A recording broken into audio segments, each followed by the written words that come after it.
윈스턴 처칠과 로스차일드의 관계. 이들의 관계에 대해서 얘기하려면 윈스턴 처칠의 아버지 랜돌프 처칠과 1대 로스차일드 남자 너세니얼 로스차일드의 관계에 대해서 먼저 얘기해야 될 것 같은데요. 이 사람이 랜돌프 처칠이에요. 윈스턴 처칠의 아버지 랜돌프 처칠. 1849년에 태어나서 1895년에 죽었고 영국의 재무부 장관을 역임했죠. 그러니까 이제 45이란 젊은 나이에 죽었는데 매독 때문이었죠. 매독. 뭐 청년 시절에 사창가를 방문했다, 뭐 걸렸다는 얘기도 있고 집에서 일하던 하녀와 관계를 하다가 걸렸다는 얘기도 있는데 어쨌든 그래서 이제 45이란 나이에 죽게 되죠.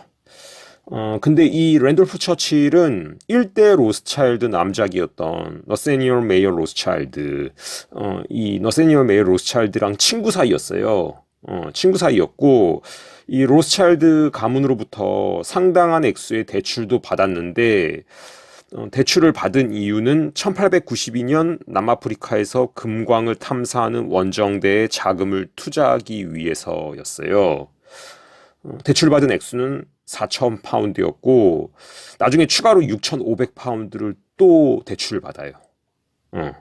그래서 이제 빌린 돈으로 광산 회사인 드 비워스와 딥 레벨스에 투자했는데 이 투자는 이제 성공을 거둬서 랜돌프 처칠이 죽은 후 2달 뒤인 1895년 3월에 이 유산 상속인이 보유 지분을 팔았을 때 수익금이 이제 7만 5천 파운드, 정확하게는 7만 5,971 파운드였는데 이 랜돌프 처칠이 보유하고 있던 그 지분 판매 이걸 이제 로스차일드 은행을 통해서 이 지분 판매가 이루어졌어요. 런던의 기록 보관소에 남아 있는 로스차일드 은행 장부에 이 액수가 명확하게 기록되어 있어요. 그리고 보유 지분 매각 후에 이 로스차일드 은행은 유언 집행인들에게, 그러니까 이 유산 상속자들에게 두 장의 수표를 보내는데 첫 번째 수표는 2천 파운드짜리 임시 수표였고 한 달 뒤인 1895년 4월에 이제 랜돌프 처칠이 지고 있던 부채 12,750 8파운드를 제하고 남은 52,237파운드를 보내요. 수표로. 이런 유산 상속 관련 작업을 로스차일드가 해줬을 만큼 랜돌프 처칠은 로스차일드와 가까운 사이였다. 그리고 아까 뭐 먼저 언급했지만 로스차일드한테 빚도 이제 1만 파운드 이상 졌었고 이런 모든 내용은 인터내셔널 윈스턴 처칠 소사이어티 홈페이지에 나와 있어요. 상세하게 나와 있고 궁금하신 분들은 이제 보실 수 있도록 댓글에 링크 걸어 놓을게요. 이제 그 아버지인 랜돌프 처칠이 죽은 지 4년 뒤, 그러니까 1899년에 윈스턴 처칠은 이제 종군 기자로 남아프리카로 가게 돼요. 보어 전쟁 취재하러. 그러니까 윈스턴 처칠이 1874년생이니까 이때 이제 25이었죠. 25살에 이제 보어 전쟁 취재하러 남아프리카로 가는데 이 처칠이 남아프리카로 갈 때 너세니얼 로스차일드가 처칠한테 여행 경비로 150 파운드를 제공해요. 이제 1899년에 150 파운드는 당시 이제 중산층 가정의 연간 수입 정도 되는 돈이었다고 해요. 그러니까 뭐 지금으로 치자면 뭐 한국 돈으로 뭐 5천만 원, 6천만 원 뭐 이 정도 됐겠죠. 이런 돈을 이제 너세니얼 로스차일드가 윈스턴 처칠에게 줬고 남아프리카에서 돌아온 다음에 처칠은 1901년 5월에 런던의 스타워드 홀름 로지에서 프리메이슨에 가입을 했어요.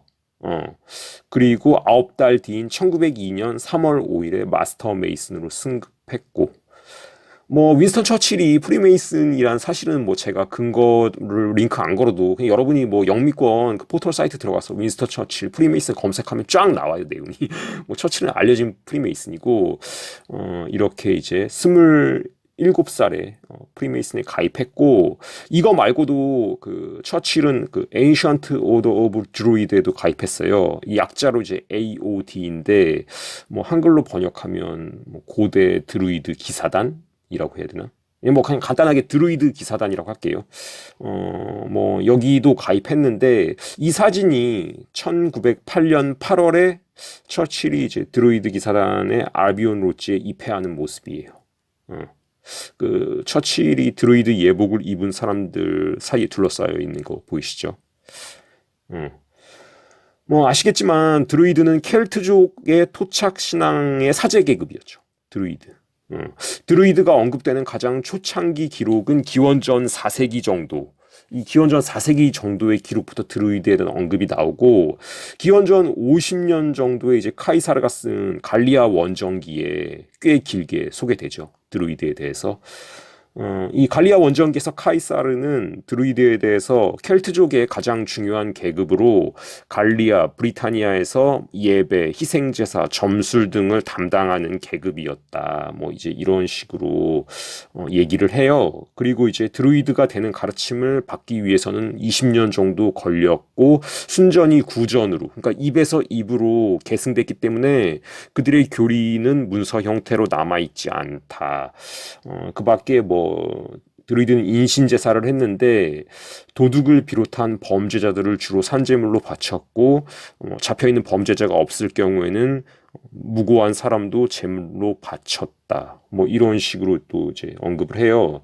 그리고 이제 카이사르는 드루이드들이 커다란 버들고리 허수아비를 만들어서 그 안에 사람을 넣고 불태우는 식으로 산 제물을 바쳤다. 이렇게 이제 기록을 해놨는데 이 그림이 이제 1753년에 영국에서 출간된 영업한 갈리아 원정기에 실린 거대한 허수아비 안에 사람을 넣고 불태우는 드루이드의 인신제사를 묘사한 그림이에요. 그러니까 이제 한마디로 드루이드는 켈트족의 오컬트 사제라고 보면 되는데 갈리아, 그러니까 이제 현재 프랑스, 브리타니아, 현재 영국에 기독교가 전파되면서 사라지게 되죠. 뭐 완전히 사라진 건지 아니면 지하로 숨어 들어간 건지 뭐 그거까지는 정확하게 모르겠지만 어쨌든 고대처럼 이제 드러내놓고 활동하지는 못하게 되죠. 기독교가 전파되면서. 근데 이제 처칠이 가입했던 그 드루이드 기사단 AOD는 1781년에 런던에서 결성된 고대 드루이드를 기념하고자 만들어진 조직이고 처칠이 여기에 가입한 후 얼마나 이제 활발하게 활동했는지에 대해서는 뭐 알려진 바가 없어요. 근데 뭐 어쨌든 흥미롭죠. 처칠이 이제 뭐 프리메이슨, 드루이드 기사단 같은 오컬트 성격을 지닌 조직의 멤버였다는 사실이. 그리고 이제 마지막으로 처칠의 재정적인 부분 관련해서 또 흥미로운 인물을 하나 소개하려고 하는데요. 그 사람이 누구냐면 이제 헨리 스트라코시라는 유대인 은행가예요. 이 헨리 스트라코시는 1871년에 오스트리아에서 태어났고, 그러니까 처칠이 1874년생이니까 처칠보다 3살 위죠. 3살 위고, 이 10대 시절에 영국으로 이주해서 20살이 되는 1891년에 런던에서 이제 은행 일을 시작한 사람이에요. 이후 1895년에 남아프리카로 가서 남아프리카 공화국 정부의 재정 고문이 되는데, 이 사람이 이제 1920년에 남아프리카 통화 및 은행법이란 책도 썼어요. 그리고 이제 남아프리카 중앙은행의 설립에 대한 자문도 제공했고, 그러니까 좀 쉽게 말해서 제가 지난번에 이제 일본과 로스차일드라는 영상에서 소개한 일본의 중앙은행 뱅크 오브 재팬이 설립되는데 자문을 했고 큰 영향을 끼쳤던 로스차일드 사람 알렉산더 샨드, 이 알렉산더 샨드의 남아공 버전이라고 생각하시면 돼요. 이 헤니 스트라코시가 그 알렉산더 샨드의 남아공 버전인 남아공의 중앙은행을 성립시키는데 큰 기여를 한 은행가였다. 이렇게 보시면 되고, 이 사람은 1929년부터 1943년까지 이코노미스트지 회장직을 또 역임했어요. 이코노미스트 아시죠? 로스차일드가 소유한 시사 경제 주간지. 이 주간지에 이제 29년부터 1943년까지 그 회장이었어요. 이 헨리 스트라코시가. 근데 그 재작년에 죽은 이블린 로스차일드, 이 이블린 로스차일드가 1972년부터 89년까지 이코노미스트의 회장이었죠. 헨리 스트라코시는 1929년부터 1943년까지 회장이었고, 그러니까 이것만 봐도 이 헨리 스트라코시 이 사람도 굉장히 핵심적인 로스차일드 사람이었다라는 걸 알 수 있죠. 이코노미스트 회장까지 했으니까. 근데 이제 이 사람과 윈스턴 처칠의 관계를 설명하면 이 윈스턴 처칠은 1938년에 그 뉴욕 주식시장이 이제 하락했을 때 18,000파운드의 빚을 지고 파산 위기에 처하게 돼요. 그러니까 처칠이 이제 30년대에 그 월스트리트 주식시장에다가 투자를 많이 했는데 이 그 38년에 월가가 이제 금융시장이 굉장히 침체되면서 18,000파운드의 이제 빚을 지고 파산 위기에 빠지는데 이때 이제 처칠을 구해준 사람이 헨리 스트라코시예요. 어. 이때 이제 처칠은 굉장히 레버리지를 사용해서 투자를 했어요. 레버리지를 또 사용해서 투자를 했기 때문에 단순히 이제 잔고가 0이 된 게, 빵이 된 게 아니라 이 대출 기간에 엄청난 빚을 진 채로 이제 어떤 회복할 방법 없이 파산 상태가 된 거죠. 그래서 이제 자신이 살고 있던 저택, 차텔 하우스의 매각까지 추진하는데 당시 이제 이 차텔 하우스, 처칠의 집, 이 집은 5개의 응접실, 19개의 침대와 탈의실, 8개의 욕실, 80에이커의 부지에 3개의 별장과 온수 및 투광 조명이 있는 수영장이 있는 이런 집으로 광고가 됐어요. 이제 매각 추진하면서.